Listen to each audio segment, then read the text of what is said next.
Physics क्यों पढ़ें, physics क्यों जरूरी है, इंडियन एयरफोर्स बिना फिजिक्स के निकल सकता है क्या, क्या एक्स ग्रुप में जाने के लिए फिजिक्स पढ़ना बहुत जरूरी है क्या?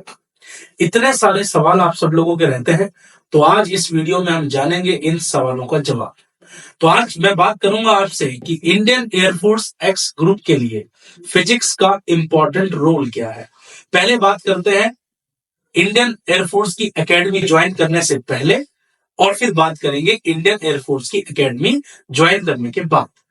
दोस्तों, आपको पता होगा कि इंडियन एयरफोर्स एक्स ग्रुप में जो आपका रिक्रूटमेंट प्रोसेस है, वो उसका जो पहला चरण है वो एक लिखित परीक्षा यानी कि एक रिटन एग्जाम है। और उस रिटन एग्जाम में 25 सवाल फिजिक्स के पूछे जाते हैं और वो सवाल आपके कक्षा 11 और 12 के सिलेबस से होते हैं। अगर आप मेरिट को क्वालिफाई करना चाहते हैं तो आमतौर पर यह देखा गया कि जो बच्चा फिजिक्स की मेरिट को क्वालिफाई कर लेता है तो 100% उसके चांस होते हैं कि वो ओवरऑल मेरिट को भी क्लियर कर ही जाएगा।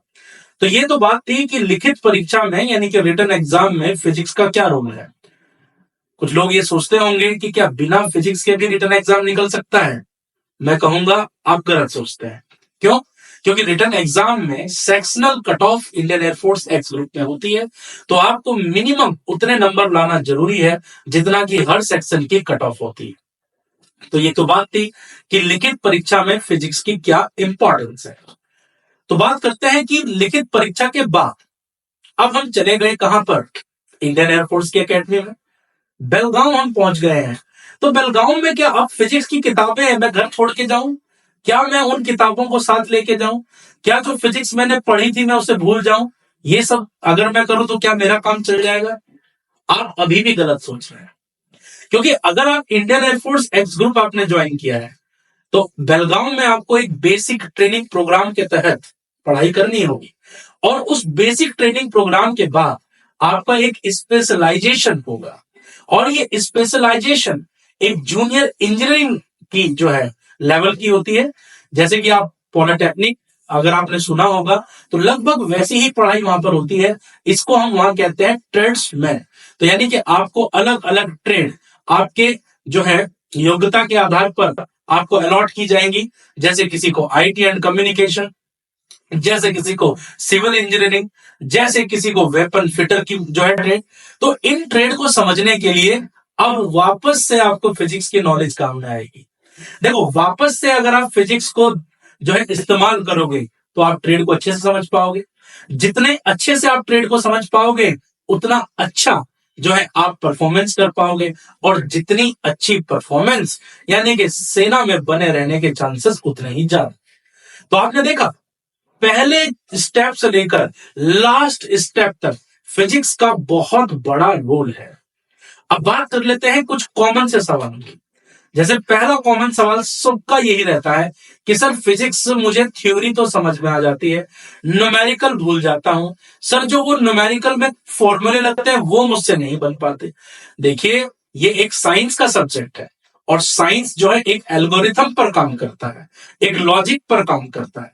तो अगर आपको सब्जेक्ट को बड़े अच्छे से समझना है तो आपको रेगुलर बेसिस पर रूटीन में आपको रिवीजन को डालना है।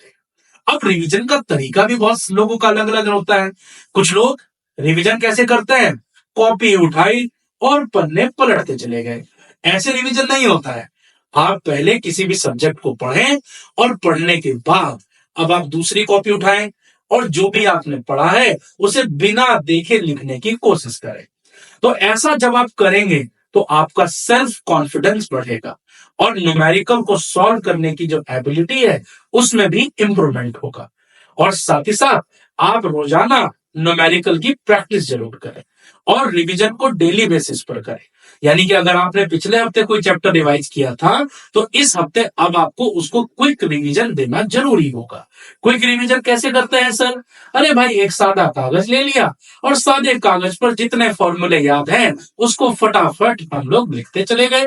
इस तरीके से हम रिवाइज कर सकते हैं। तो ये तो बात रही किसकी, कि हम अपने आप को फिजिक्स में कैसे इंप्रूव कर सकते हैं।